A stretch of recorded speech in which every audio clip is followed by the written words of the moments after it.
Hello everyone, in today's anatomy study I will be explaining how to render an eye and what affects how an eye should be drawn.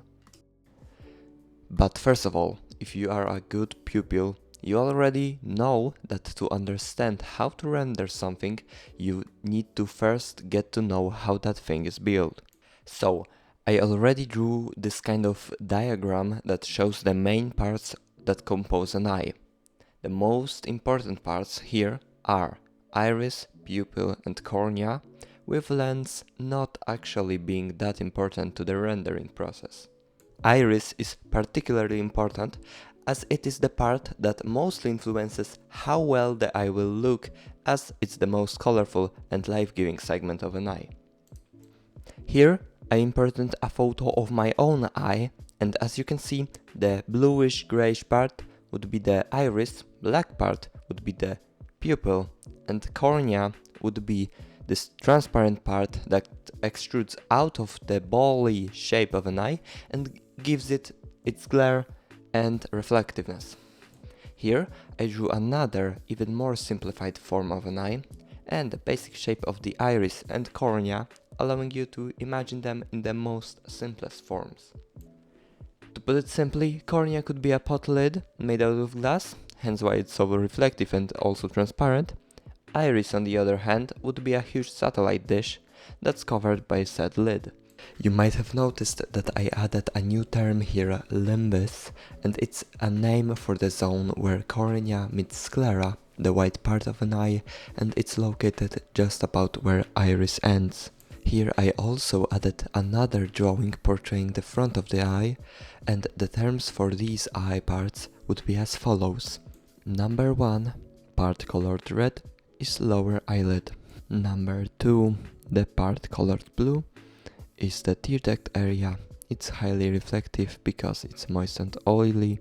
The skin closest to it also glares and reflects light, especially near the nose, which is the brightest and most reflective part of the face. Number 3, part colored violet, is the upper eyelid, and important notice to beginners, animators or anyone for that matter, when blinking the upper eyelid moves downwards. You can add slight movement to the lower eyelid, but the movement should be 90% upper eyelid to 10% lower eyelid. Basically, the upper eyelid dominates the action.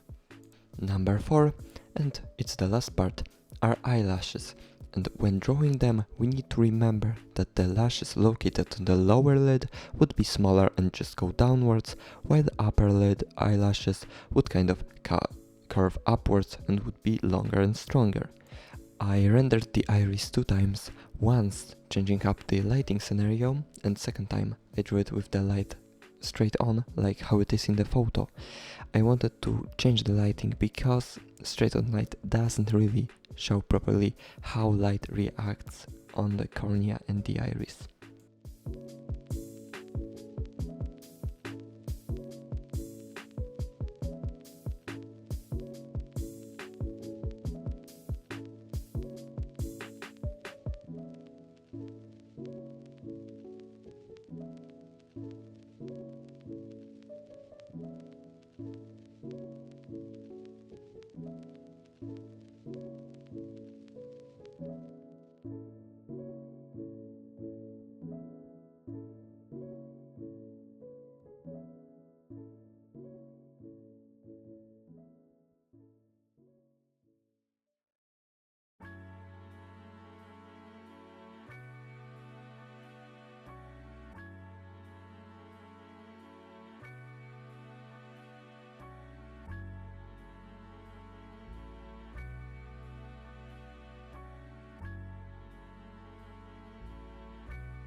Okay, now we are close to finishing our pieces, and soon we will see our final results.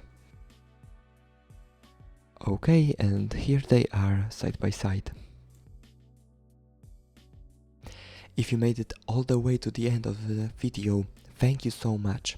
If you enjoyed it, a like would mean a lot. If something didn't resonate with you, feel free to leave a thumbs down. Any kind of feedback is a good feedback. Either way, I will see you in the next video. Bye.